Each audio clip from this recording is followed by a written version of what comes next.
of you here at a program that we thought would be a really important one to offer for this community in light of the large body of water that we live near and that we love. And we're very grateful to 4 local residents. One of them will be sitting here in a few minutes. And I'll just tell you a little bit about who they are, just a little tiny bit. They are all local. Vinny McGann, seated here to my left, grew up in Waterville. He's been surfing the Cut since he was 7 years old. He's worked at a field hand, as a bayman, and as a deckhand, and he's had a lot of ocean experience. He's a scuba diver. He's crewed on racing yachts. He is the owner, co-director of the Surf Hampton Surf Camp, and he's an East Hampton certified town lifeguard. He's also CPR first aid trained. Thank you very much, Vinny.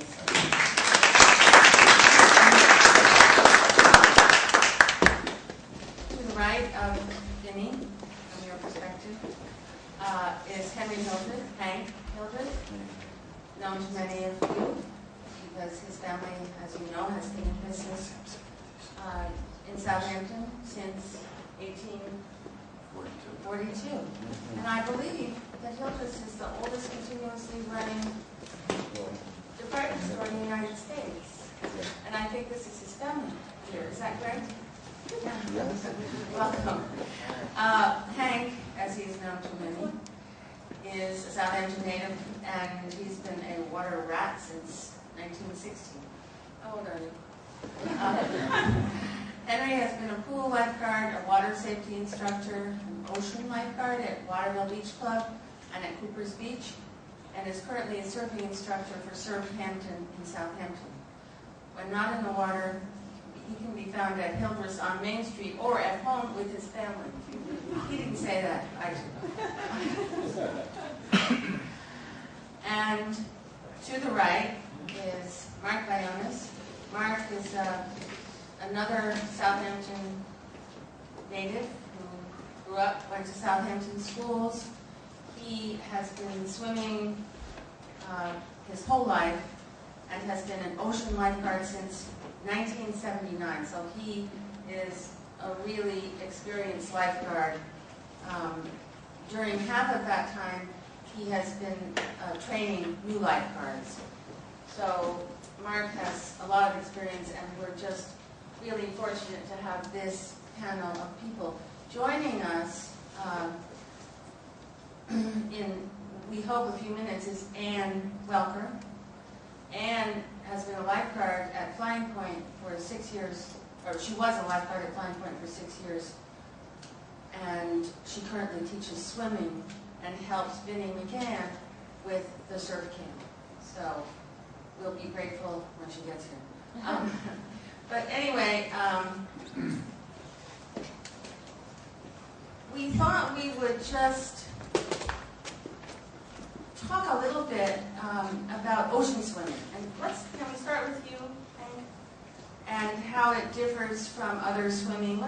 Can you talk a little bit about just the subject of ocean swimming and give us some information there? Yeah, the Atlantic Ocean is probably the second largest body of water, or largest ocean in the world. It encompasses over 41 million square miles, I believe, which is over 21% of the Earth. So it's huge. And being that it's so big, things change, things are never the same. It's not like a pool or a pond or a bay. And there are tides that happen every 6 hours. And so the ocean is always in flux. So you can never say, I'm going to the ocean, it's going to be the same day after day. It's always different. How about the ocean where we live? Are there characteristics that you could use to, how does it differentiate from, North Carolina or Florida surf? What kind of surf do we have here? What kind of conditions? Well, the conditions here versus, say, Florida, I believe we have a little bit, it gets a little rougher here. The water temperature, of course, doesn't get as warm as Florida, so we don't have really year-round swimming. But it definitely is rougher here, I would say, than most spots in Florida. There's certain inlets that get rough in Florida, like we get, like it's fairly dangerous if you don't know what you're doing around the Shinnecock Inlet, or when they open the cut at Necox Inlet. Do you think that if people come here from other places, all you are or have been lifeguards, just unaware of how different and how large the surf can be here? Do you find that? Definitely. I find people come over from Europe, maybe they're used to swimming in the Mediterranean, or they come from inlands and they jump right in the ocean. They're just not used to the variables that happen out here. And of course, one of the things that happens occasionally is that people drown in the ocean, even out here. Hank, do you have some statistics about drownings? There are roughly over 100 drownings, ocean drownings, per year in the U.S. And drownings, it's I believe the third highest form of natural hazard of death in the United States, second to heat, and I believe floods. Out of those 100 and some odd drownings, about 80% of them are due to rip currents. Really? Yes. And out of those 80%, there are roughly 18,000 lifeguard rescues per year in the United States. So it goes without saying, you should really know, if you only think you know what you're doing, you should always, always swim at a protected beach. Okay. Maybe the lifeguard. So, since many of us live out here, tell us a little bit about what the flags mean and when we should swim, or what kind of flag. Mark, do you want to tell us a little bit about that? At Southampton Town and most of Long Island, we fly 3 flags, white, blue, and red. White is calm, blue is intermediate. I actually think we should have 2 blues, a light blue and a rough blue, but we don't. Because blue encompasses such a large area in between white and red, which is very dangerous. We fly a red flag, we mean it's dangerous surf. Blue, if we have any surf at all, we'll fly blue. And There's not a yellow flag? there's not a yellow flag. And what about no flag? No flag is no swimming. That's when it's really dangerous. Would you swim in no flag? We have, yes, we'll train. Don't do what they do. This is why we have you out here. We will usually take our lifeguards out and train in certain conditions when it's very rough. It's not recommendable. We can't operate a beach and say you're going to be safe, because it's hard for us to protect ourselves in that kind of condition. Okay. So, Vinny, I'm going to ask you this question because I know that the terminology matters, because when I decided last summer, I thought, after all this news about so-called riptides and drownings, I thought, gee, we should really just do a program. I mean, we're all ocean swimmers. We should know more about this. So eventually, to make a long story short, we contacted Vinny. And Vinny pointed out, in no uncertain terms, that it is not a riptide. And so, Vinny, tell us a little bit about that. Well, this is my pet peeve, and it seems to be a media thing, that somewhere around July 4th, you'll either see or hear in the newspapers about shark attacks or riptides. So either an attack by the animal or a drowning by riptide. And as Hank pointed out earlier, tides are the fluctuation of the water in and out, the changing. And it's a long, involved story, but it involves gravitational pull. So that happens every 6 hours. But the actual current that we're talking about is a rip current, and that poses a danger to inexperienced swimmers and to people who aren't familiar with the ocean. But it's a current of water that's trapped in on shore and then has to find a way to go back out as everything comes and goes, ebbs and flows. So the water will find a deep spot to run out, and it's a current of water. It is not a riptide. How does the water get trapped at the shore? The Mark, do you want to elucidate on that? Yeah, it's very simple. Everything that comes in must go out. Waves or wind will push the water up against the beach, and it must find its way out. It will find the easiest path. And according to it might shift during the day or during the tide, it'll just find the deepest section, and it'll come together and push itself out. So I it has to go someplace. might add something Yeah. to that. There's a shallow sandbar, there's a break in the shallow sandbar, then there's another sandbar. And all that water can't find its way back out over the shallow because the breaking waves are coming towards shore. And then there's deep water, no resistance, so it comes back and it's, Right, okay, so I'm swimming. Does the rip current start right at the shoreline or out by the first sandbar? You know what I'm asking? It will start at the shore. There are always rip currents. It's just most of the time they're not dangerous enough to feel like you're in them. I mean, every time there's a swell, every time there's wind pushing water on the shore, the water is flowing back out to sea. As it gets rougher or windier, there's more water. And the more broader sandbar will leave a longer current. More area has to flow to get back out to the deeper water. The way I usually think about it, or the way I describe it a lot of the time too, is that much of the time, it's not any wider than this aisle between the two chairs. And that it's not any deeper from the shallow, or not any further than from the shallow end to the deep end of your pool a lot of the time. I mean, there are exceptions to that, but in a vast majority of cases, it's a little tiny river of water that's moving from shallow to deeper water.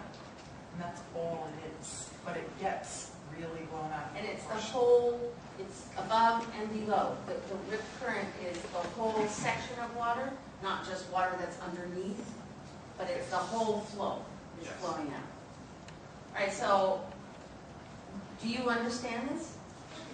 Yeah, oh, good. So, so was your question is, that you just asked, is that the water from the bottom to the top? That's is what I was moving? thinking about. That's my question. Is it the water from the bottom to the top? it is. That's the current. Should we have a little diagram maybe, or is there someone who would like a further explanation? Because you know, when you say there's a first sandbar and a second sandbar, is that what you said? Well, I don't completely understand that. I'll try. I'm not Okay. good at drawing. I will try. Do we have an artist? No. It's not much of a mark as you. We have an outside, here's the beach here. We have an outside sandbar here. Waves flow over the bar onto the beach. The beach is generally steep, runs uphill as the waves break. Water rushes back off the beach and accumulates in between the two bars. Now it's going to find a deeper spot in the outside bar, and all the water will rush as the waves will come in from the sides, and they'll, as you see, it's messy. I'm not much. And it'll all rush out to the deep end of the deepest part of that sandbar. And the rip current, it'll fluctuate. It'll go very quickly for a few minutes, and then it will lessen up, and might not work at all for a few minutes. And it will come back, and it will stop, and it's basically it's water flowing out the sea. It's changeable? It is very changeable. Is it always when the sand on the beach, like you said, it has that drop where if you cut to the water, you drop down? Is it always going to hit into that, Yes. makes that like high up the sand? We call the water rushing back from the beach is generally a backwash. The water rushes up the beach and it backwashes back down into the ocean. So if you see Yes. that big drop, is it going to, that mean there's going to be recurrence then because it's made it? No. Not necessarily. No. The water will rush back out into the breaking surf. And then the currents will form off of those sandbars. There will be rip currents off of those drops. But just because the water is rushing back off the beach does not mean it's during the rip current. Mark, okay, so we have a rip current established. Yeah. About how far out does it go into the ocean? Well, that depends on how rough it is. And the sea, generally it'll go out 30 to 40 yards. 30 to Maybe 40 yards? 20 yards past the breakers. That's not a huge distance. No, but then you have rougher conditions and it might go all the way out to the outside sandbar, which is 100 yards offshore. And that's when we'll be flying red flags or no flags. So if you're a swimmer and you go down to the beach, what are you gonna look for? You're going to look for a discoloration of the water, an area where the waves are, where the braid coming in looks different because the water pushing out is just, Different color? well, it's a different Like color. what color? Yeah. Well, it'll look grayish. Right. Grayish, maybe seaweed or foam will be rushing out through, along with the water. Can you see that it's water rushing out or not always? Generally, you can see that, not all the time. If it's just a break in the sandbar and it's not very rough, it'll be a flow that's not very noticeable. I mean, you can see it if you look very closely, but it's hard to notice. It can be hard to notice. Yeah, Vinny. Could I point out a Yes. wonderful, it's difficult for the layman's eye to spot that rip, because I've asked hundreds of people, do you see that, can you see that, and they can't. So they don't recognize the characteristics and the conditions. But most everybody has a snack when they're at the beach. You can take an apple or an orange. You think that's a rip, that's a place you're concerned with. Throw it in there, and you'll see it moving out 2 to 3 to 4 knots straight out. So if you were concerned about that and wanted to protect yourself, that's when you can do that. I was gonna say, That where's sounds your like- snack? Bring a snack. Well, you could probably do it with the board. You could do it with just about anything. A Clorox bottle, unfortunately, it washes up on the beach, or a balloon, which we see so many of. Now, didn't you say there's such a thing as, what is it called, a silent rip or something, or wasn't there some term for something that's very hard to spot? We have had at times a bar offshore where the wind has pushed the water in, and it's not generally a rough day. It's because the tide has dropped. That sandbar, the water does not. At high tide, say, the water flows back and forth over that sandbar in a constant motion. It's very easy. Then the tide comes in, and all of a sudden the sandbar is very shallow, and the water will only flow one way. And it'll find a deeper area, and the water will flow in, and we call it a silent rip because it's very hard to spot. And it generally happens when the ocean itself does not look rough, so people aren't anticipating being dragged out to sea. So in your training, you've all been trained as lifeguards. And what about you? When you were trained to become a lifeguard, were you trained about how to get yourself out of the riptide? Not in the training so much. What's that? I mean,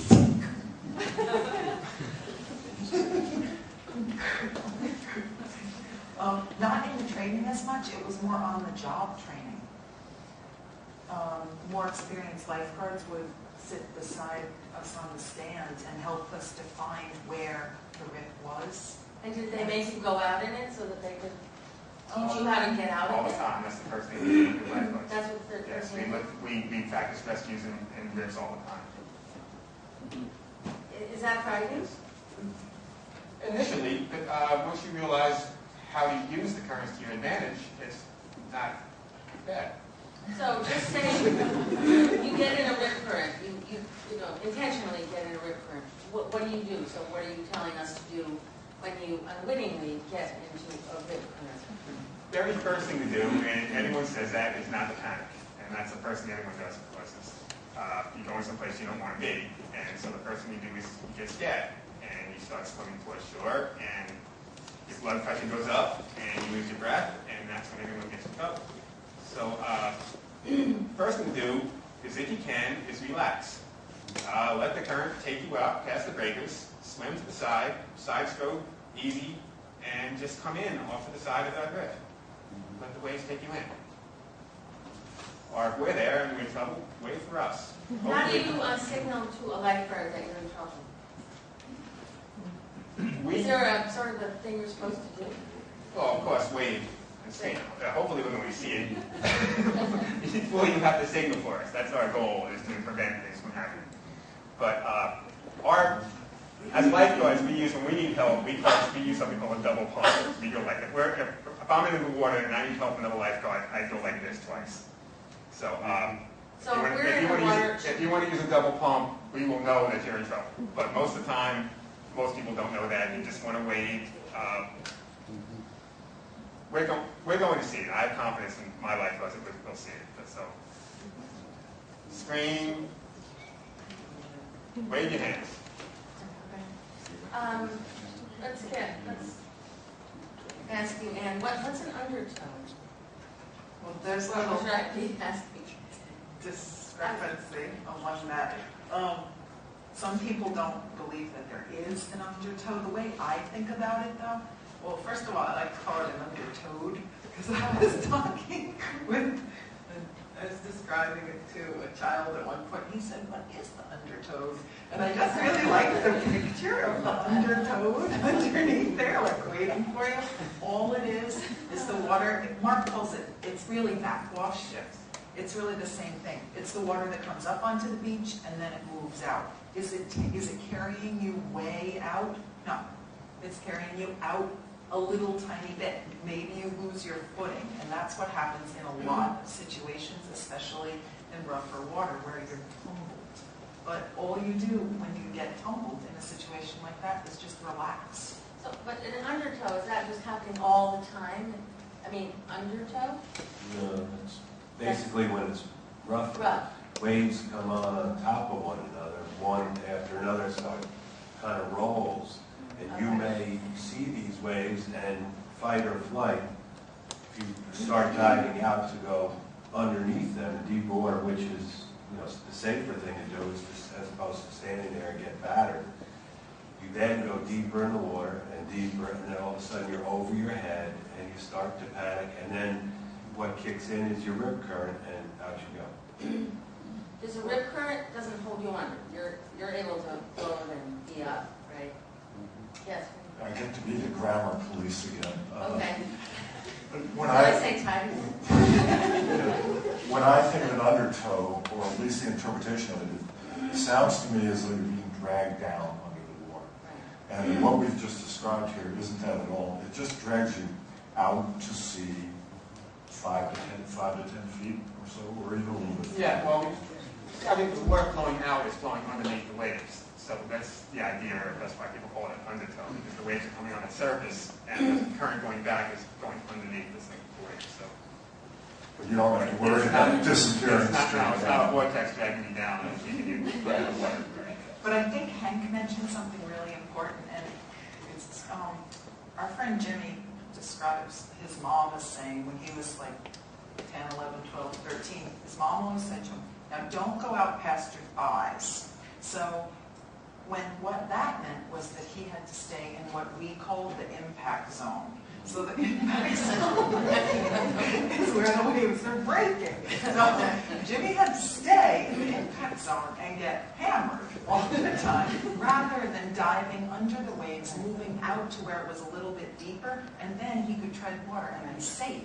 But instead, he was sort of on a short leash. But that's an important thing that not everybody realizes, that you're actually, once you move out past the breakers, you're fine. You can float, you can hang out, it's not scary out there. So, What's a sweep? Because that's another word that someone said the other day. A sweep is the current going lateral to the beach.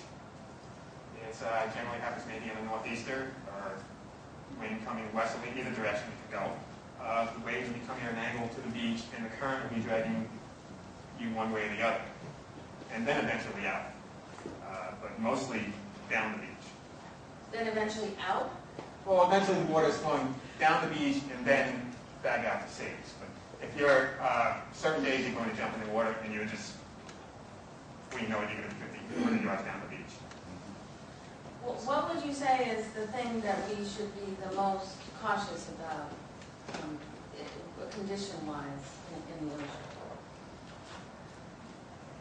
If you only think you know what you're doing, number one, you should never swim alone. You should always swim at a protected beach.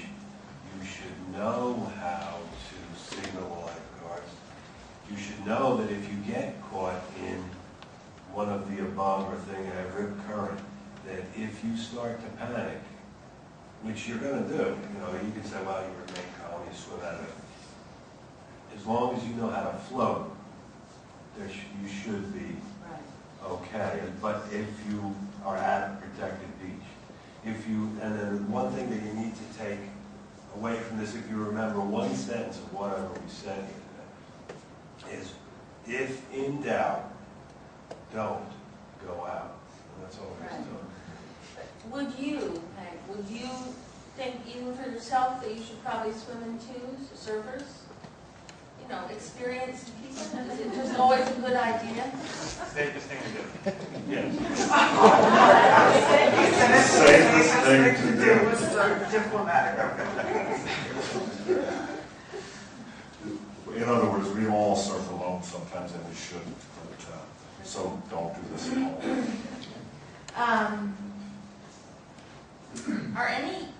Locally, are any beaches any more likely than any other beaches to pose a problem? That changes year to year, or even storm to storm, tide to tide.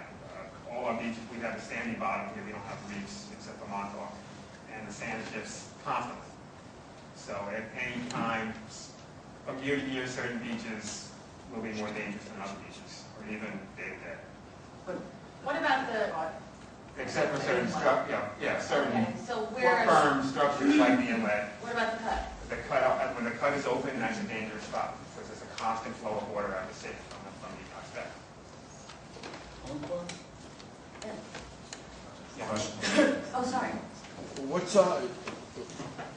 for lack of how, what do you do in a sweep? How do you counter it? You use the waves, they'll let them bring you in. The waves will bring you in? Sweep generally isn't taking you out. It will eventually. It's taking you into the surf, but the waves are constantly coming in. It's more than going out to sea. You're going down the beach. So you have to use the waves to bring you in, or just foot power. Sometimes it's stand and push in as best you can. What about the cut? Tell us a little bit about the jetty, about the advisability of the canal, swimming near the canal. The inlet. So Then you know. Yeah, And the canal. With the inlet. the water will flow a certain direction, and then it'll flow towards the jetty. And then, as it hits the jetty, it'll go out around the jetty, and then you're in the inlet. And then whatever the tidal current is going, you're going with it. You're going either through the inlet or out to sea. If you're down by the Shinnecock Inlet, you can end up by the buoys. Jetty can be extremely dangerous. But that's probably not a place that. You can also get thrown onto the rocks. You can also get, yes. In fact, you do hear of drownings there occasionally. I mean, that is the place that people get into trouble. From off of boats? Yeah. Swimming. Did someone have a question? Yeah. Hi, last July, I used to lifeguard 100 years ago. I'm not a strong swimmer I was once, and I always felt very confident in the ocean. So last July, I went out, and I prefer now swimming like in a protected beach. But I don't always do it. I went swimming off of like Wine-Gange, and there were a couple of people in the water, but I was by myself. And I dove. There was a shore break, and it was like pretty steep. And I saw some people get knocked out, but I just dove under it. And I came out, like when I came up, I was like further out than I thought I would ever be. And then another wave came in, and then the same thing happened. And I mean, I did exactly what I've been told to do. Like I kind of didn't panic and kind of swam with the thing. But I really was scared. I mean, because when I came in, I was freaked out. I mean, because I was alone. I didn't know what to do. But I just like drifted down along the beach, and I kind of like doggy paddled in or something. Yeah, we see that all the time. Now, is that a sweep though? Is that what you're talking Yeah, well, you probably dove right into the sweep and probably a little rip current. And as you kept diving under a wave, every time you went under a wave, you were a little further out. And you just ended up further out, and you turned around, and you just weren't expecting to be where you were. And you did the right thing by trying to stay as calm as you did, and slowly working your way into the beach. But also, there was a big sandbar there last year. So there was a lot of water moving. Yes, I mean, I didn't know any. I've gone swimming there before, and I've gone swimming there since. But I mean, I know that the sandbar shift. I also know last summer there were quite a few drownings, one in New Jersey, Long Island, and I just thought the rip, it was just so strong. It was so, and it didn't look crazy, like it looked calm. And can I ask you, your reaction was to stay calm? Yeah. And it'd be ludicrous to think that you don't get scared. If you Oh, don't get scared, you're crazy. I So was that's a reasonable scared. reaction. There was a point where, when the second wave broke on me, I was kicking and everything, and it was to nothing. Mhm. And then, I came up out of it, and then I just felt myself being pulled out, and I just relaxed, you know, and I did what I believe I'm here today. But, thank you. Yes. This would be a great time to say, Hank touched on it before, is that all of these conditions we've described, and the fact that it can be a horror story, just like you described, frightening. If you can tread water, or if you can float on your back, and most of us can do those things, you can survive out there, no matter what the conditions.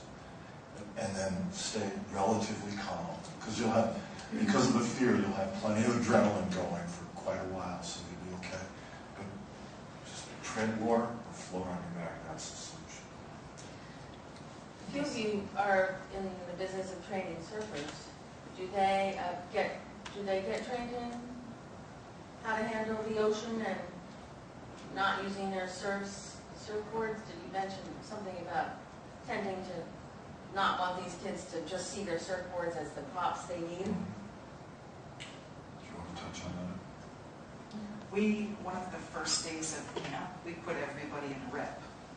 Everybody. And some of them, they have to hold their hands. They're 6 years old. Yeah. Or have never swum in But the we ocean talk before about it. adults. Or somebody at the other end to catch them? No, we're right beside them, putting their hands, holding them, floating with them right out. Yeah, so we're all in it together. Sometimes there's 30 of us floating out. Mark would probably give him his face and probably give him high blood pressure. But we're completely confident in our instructors and in the kids. And letting them see They have that to be a we're... pretty good swimmer before you do this? Yeah, but not always. The floating on your back and the treading water are huge things, and that doesn't take...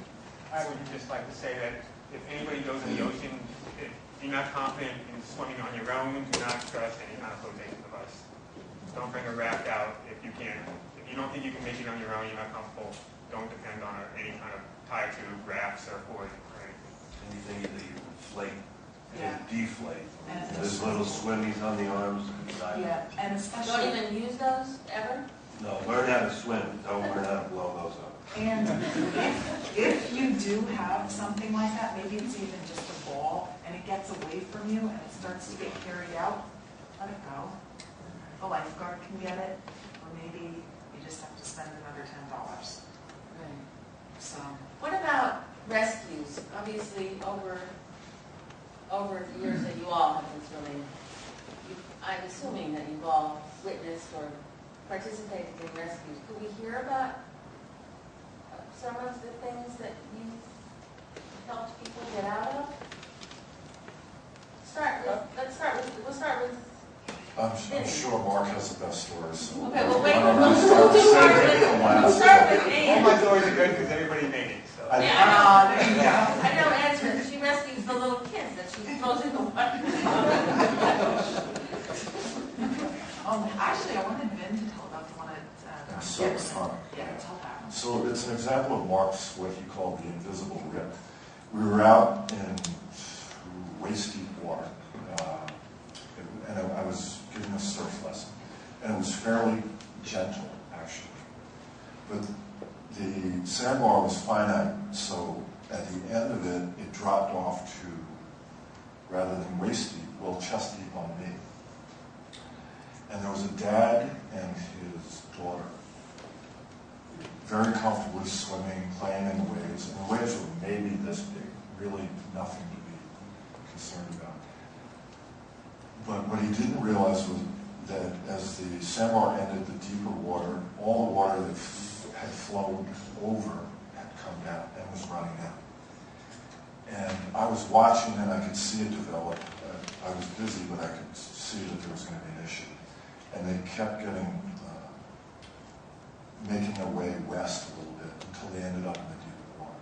And the father he was taller, stronger, and was able to push himself back up into the sandbar. But the little girl started to float away at 2 or 3 knots, 4 knots. So, and it wasn't an issue. They weren't going to go out very far. The waves were really close to shore. But he panicked because he didn't have much ocean experience. He started to step in. So I'm making my way over to get the girl on my surfboard. Everything's going to be fine. He steps in and off he goes. So now I've got 2, and I'm dealing with an adult who's, the guy was fairly heavy. So I managed to get him in, and I calmed the girl down, relaxed. We got him onto the sandbar where he could keep his footing. Went out and got the little girl, and we made our way in. So all's well that ends well. And it wasn't that big a deal, except for the fact that he absolutely panicked. And it's understandable. His sense of it was that he was losing his daughter, and how else could you possibly react? But if he'd been able to stay calm, as you gave the example of before, they would have drifted out 20 yards, floated down, and made their way back in. And then the upshot of it was, we got onto the beach, and the little girl was fine, a little frightened, but the man had real health issues because his adrenaline started working so hard. And he ended up actually getting taken out by paramedics and an ambulance with no drowning or anything. And I found out a few days later that he was fine. But that's sort of an example of what the fear can do.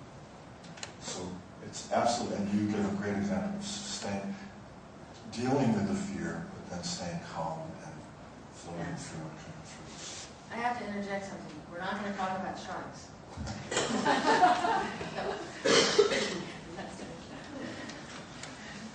Because I'll really get scared. No. Okay, what about some more rescue type stories? I mean, Hank, have you? Anne, have you rescued anybody? Oh, okay. So we'll hear Anne first then we'll go down the line. One of my favorite ones is sort of a non-rescue. I was at Cooper's, I wasn't working. I was swimming near one of my friends, and he's a good athlete. He's not a great swimmer, he's not a great ocean person. So we were swimming near each other, and I saw there was a little rip, so I moved to the side so that I wouldn't get pulled out. He didn't realize there was a rip, he didn't see the lighter colored water, he didn't see the bubbles that sometimes form on the surface, and he started to get pulled out a little bit. He realized he was getting pulled out, and he started to panic. He turned and did what you tell everybody not to do. He started swimming straight in towards shore, like head up, panicking, going a mile a minute. And I was like, Jeff, stop doing that. Come over here, swim towards me. Because all he needed to do was swim about 10 feet to the side. He was out of the rip, and then we could just get carried in by the waves. But it took a minute, because when you panic, you stop thinking. You don't think when you panic. So it took him a couple seconds to be able to listen to me, and then to be able to come to the side so that we could get pulled in. But I didn't do anything. I didn't take the torp, I didn't take a line, I didn't touch him at all. I talked to him, and he listened, and we were able to get in. And that is probably one of the biggest things for people to realize is you don't have to help anybody by touching them with your surfboard or being rescued. Sometimes if they just listen to the sound of your voice, to your words, that you can help them. Well, it would be very reassuring to be near any of you guys in the ocean. So if you find yourself in one, is it best to try to swim to the side of it, or is it best to just wait it out calmly until it's over? Depends what's going on up here. I would try to swim If you're out. panicking, then you have to calm down. But it's not a rush. You don't have to speed your way out of that rip. But if you Don't start flailing your arms to get off to the side. Just take your time, breathe easily, and whether you doggy paddle or side stroke, whatever's comfortable. Just take your time, make your way around where the current is not taking you out anymore, and come in calmly. That's What the would best. be the widest that you be likely to encounter? Because, I mean, and you said they were mostly just no wider than this aisle. But, I mean, how wide would the typical be? It's probably 20 yards. Oh, it's pretty wide. It could be 20, yeah. Nice. Well, that's a fairly serious rip. I mean, on your average day, you might have 5 or 10 yards. Do you feel like if you swim out of it, you're out of it, you know when you're out of it? Oh, yes. You do. That's a consistent, on a rougher day, a consistent rip could be 20 yards and going out 30, 40, 50 yards. Was there an exceptional amount last year for July? We had an unusually rough July last year. And it wasn't because the waves weren't huge, there was just a constant wind flow out of the west, southwest, which kept pushing water onto the shore. And it seemed like this every single day. And it was just very choppy, which means the waves are very close together, which means a lot of water piling up on each other. And so last July was unusual. We had a lot of rescues last July. So let's hear just a little bit more. Have you witnessed rescues or been a part of a rescue? Years ago, it's something that'll never leave me. I was working at Cooper's, and we were up having lunch. We were off. We were out of lunch break, and the other guards were on the stand. And out of the corner of my eye, we see these 2 girls going way down the beach, and there was no flag, so there was no swimming. And somehow they decided that they're going to go outside the flag, outside our protection area, and go in. So off we go. Like, we know, if you're a good lifeguard, a lifeguard knows where a rip is, and a lifeguard knows when a person's going to get into trouble long before they even know it. And thus, a lot of rescues, as I said before, there's over 18,000 rescues a year, and only 100 drownings, 80 of which, 80% of that. Anyway, a lifeguard knows before. So we knew what was going on with these girls, what was going to happen with these girls. Right. So off we go, and the other guards were looking at something else, and then they see. So then the 4 of us are in on it. This is a rip. This is a serious day, and it's a rip with then side sweep also, and it's going east. So we catch up to the girls, and I grab one, and another guy's got the other one. We got 2 other guys, and we're just, because it's serious, it's huge, the waves are huge. And all of a sudden, the big set comes in, and the one, I go under, you got to take the person and just manhandle them, get them underneath the waves. You don't want to take them, you don't want to take it on the head. So I tell her, we're going down, we're going up. So under we go. The other guy goes under with her, and somehow loses her underneath. And up we pop, and here I am, and I got my girl. And he comes up, and I'm like, and everybody's freaking. And all of a sudden, one of the guys dives down out of nowhere. And he dives down, and he brings her up. So that was lucky. Oh, that just wouldn't We ended up way down. be somebody There was something at all. I'm sure the girls never forgot it either. They came out with like running around. Yeah, they were pretty scared.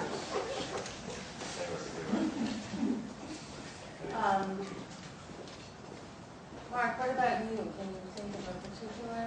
I'm pretty sure you haven't had a lot of. I have a fairly large amount of rescues. There's only one time I actually thought I lost somebody. It was well outside the area. The man was a quarter mile down the beach, and he was with his son. And it was a fairly rough day. And there was another lifeguard on the chair, and he called me up. He said, "Mark," he said, "look at this." And he looked down the beach, and there was 2 people about 50 yards out, down towards the water on the beach road. And all of a sudden, you see the son throw his hand up. So right away, we tore down the beach all the way quick. We had to run, I don't know, a quarter mile first before we got in the water. And I got out to him first, and the son was trying to hold his father up. He was under the water. I go down and got him and brought him up and put him on one of these buoys. And I turned around looking for the guy behind me. He was coming with the rope, hoping he was right there, and he was. And as I turned around, the man fell off the buoy and went right to the bottom. So I Let's go down to the bottom, pull him up, pull him back, and he had a seizure. He was, he had a seizure out there. And we got him to shore, he was completely unconscious. Luckily, there were 2 doctors on the beach at the time, and he came around. They came back and he said he swallowed an unbelievable amount of water. He spent the night in the hospital. And that's probably the most serious I can ever remember. So we've been in scary situations, so that's the one time I thought that somebody was actually going. Well, it's amazing. Can we just, before we end here, and we can have some questions too, but can you just tell us what you brought in here, Mark? Those are that's our basic equipment. Do you want to hold it up? Sure. We have a soft buoy and a hard buoy. We call this rescue can. This floats a little better than the belt. This also hurts. We don't like to use this in rough water because it hurts. But when you rescue somebody, like these people said, you don't want to grab them yourself. You want to give them something else besides you to grab, because anybody can climb right on top of you and pin you down. I once was a little girl on the beach. I wasn't thinking anything of it. She was just waist-deep water. She was very scared. I jumped in thinking nothing of it. I almost passed out. She choked me so bad. We got up on the beach and we had to pry her hands off my neck. People get very strong when they're scared. So we swim out for people. We put this over our shoulder and we hand this to Why them. don't you demonstrate?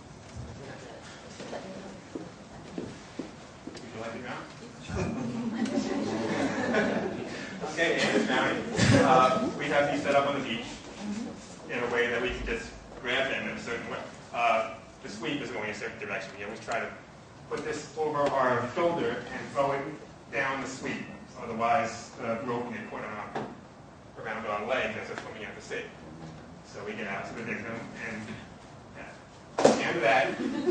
I'll let her hold on to that for a few seconds and calm down. If it's somebody's far out, we have this rope in here.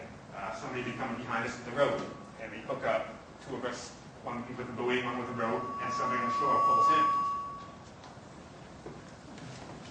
And that's that. And this is the other buoy, which is basically the same thing, except it's soft and it's a belt. We can wrap this around someone's waist and put it, so we can float them out there as we wait for somebody else to show up. So you got good equipment, but It's pretty simple, but that's what we use mostly. We also have surfboards and various flotation things. But we have kayaks also. We control the beach with the kayaks. But that's basically what we use in most cases. are you using binoculars to kind of keep an eye on Oh, things? Yes. We have binoculars. We have a police radio in the chair. We talk to we have 7 ocean beaches in Southampton town, and we talk in between beaches. Got cameras just a mile down. They might call us and say, somebody's halfway down. Did you check that out? Or do you see something? Do you always have, like, when you're open, is there a rule, like you have to have 2 guards on the stand, or? New York State laws, you have to have at least 2 lifeguards operating an ocean beach. We try to have at least 4 at every ocean beach. I like 5 at Flying Point. Palm Park is a very large beach. They have 15. So, but at any given moment, there's always 2 guards sitting At on the least 2, stand, and yes. then the other 2 are like in the immediate vicinity. No, there's not always 2 guards on the chair. We run a rotation. We usually do half-hour shifts because more than a half hour, your mind starts to drift. So we put you're up there for a half hour, your mind is sharp, somebody will relieve you. We always have somebody underneath the chair. The person in the chair will send people underneath the chair to check out situations. Like what you said, just talking somebody in. Many times we'll just send somebody out to see somebody that's maybe not too sure of themselves. We'll say, Mike, swim out to them and just talk to them. Just having somebody there will help them get in. We won't have to pull a rescue. They'll just calm them down and they'll come in on their own. But yes, there's always at least 2 guards around the beach. We like to run a beach with 4 lifeguards because when we do a serious rescue, we need somebody to swim the buoy, somebody to swim the rope, someone to pull them from shore, and we need somebody on the chair to oversee the whole rescue and take off in case something else happens. Many times, if rescues happen in multiples, people swim together, and if a rip current starts up, many times there's 3 or 4 or 5 people in the same rip at one time. Do you think that the way lifeguards are trained and just the professionalism of lifeguards has gotten better and better over the Very much years? so.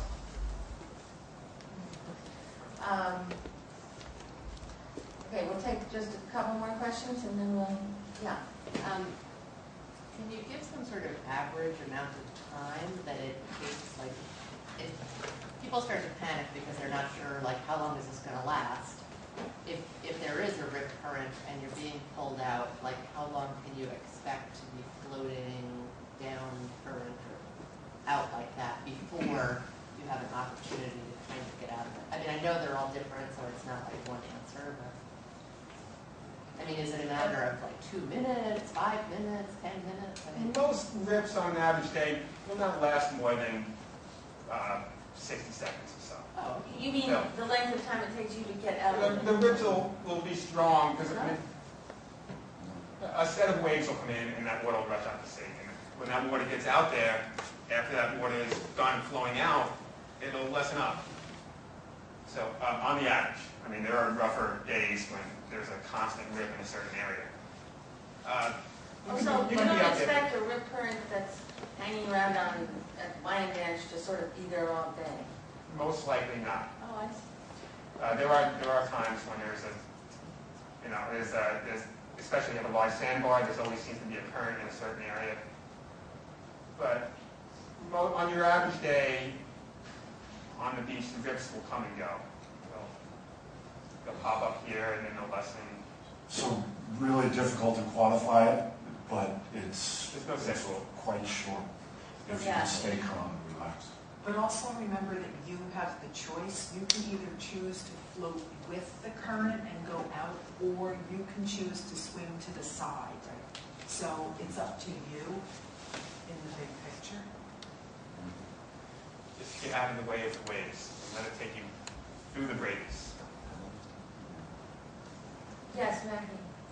Yes, about that condition that we had a lot last summer where where the waves were so close and you would get knocked down, you try to get up, you get knocked down again, and then after you've done it 4 or 5 times, you start to lose your breath because there's no break in between. And you can't seem to get to shore or anywhere else. What do you do in that circumstance? Hopefully we're there. The best thing to do, if you can't get to shore, I would dive underneath the wave, and if you can tread water, get past the breakers, tread water for a few minutes, and then try to come in. With or, And if I could add to that, on the east coast of the United States, waves are generally in sets of 4 to 6 at the most, sometimes even 2 or 3. And then there's a pause. And then the pause may not be very long. On the Pacific coast, you can have sets of 8 to 10 to 12, so that it will seem relentless, and it is. But here, there's usually a break. The break may be 30 seconds, maybe 50 seconds. So you mentioned being knocked over 5 times. Probably after the 6th time, there was going to be a little pause. Or the 7th. But there's time to regather yourself, and as Mark said, just going out past the floating. So it's good to know that. And again, it's a generality, it's not exact. Yes. Well, gee, we're laughing. Maybe we should end here. Well, Oh, okay. when you say swim back to the beach, you're swimming directly against the current? Because like, you hear you swim sideways, but it's... No, you want to swim around the current and then use the waves to bring you in. Okay. It's not a rush. As long as you can tread water and you're not... The more you rush, the more you panic, the faster you retire. Okay, assuming it's as you call a sweep, are you swimming, are you going to counter the sweep and No, and go swim? with the sweep. Go with the sweep and go just head in? Don't fight it because the sweep is not going to stop. Okay. So just go with it, just Go with it, keep going. slowly let the waves bring you in. There's some things you can do prior to going in the water to identify what's going on a little bit. Generally, the rougher it is, the more of a chance of a bigger sweep or a bigger rip current. If the beach is steep, if you walk down to the beach, number one, don't run and go diving head first into the water, not knowing the depth of the water or the contour of the bottom. Because that's how you get paralyzed before you even get into the water. So you don't just go running helter-skelter. Number two, look at this, how the beach is. Is it flat? Is it hard? Or does it have a big angle to it? If it has a big angle to it and it's fairly rough, the water comes in, it's coming up a hill, right? It's coming up that bank. Where does that go? It has to go out. And when it goes out, that's when it breaks through and it comes through with a big rush. Have you ever gone to the ocean with little kids and you say, don't go out far, and they're only up to here, and all of a sudden they get knocked off their can. And that's because of the water coming back from going up on that bank. And once they get wiped like that, you start running after them, and then they start getting in the deeper water, and that's when things happen. So you want to look for things before they happen. And another thing about the shape of a rip sometimes it looks like a big mushroom kind of thing, like a mushroom cloud. And the water's discolored, and it's churning a little bit. So you can identify things before you even get your feet wet. Well, I really think that it's remarkable that you are, doing this kind of work and have done this kind of work and really put your own lives at risk to help swimmers. And so I think not only are we grateful that you came here today, but we're also really want to acknowledge how grateful we are that you have trained yourselves so well in ocean matters. Thank you very, very much.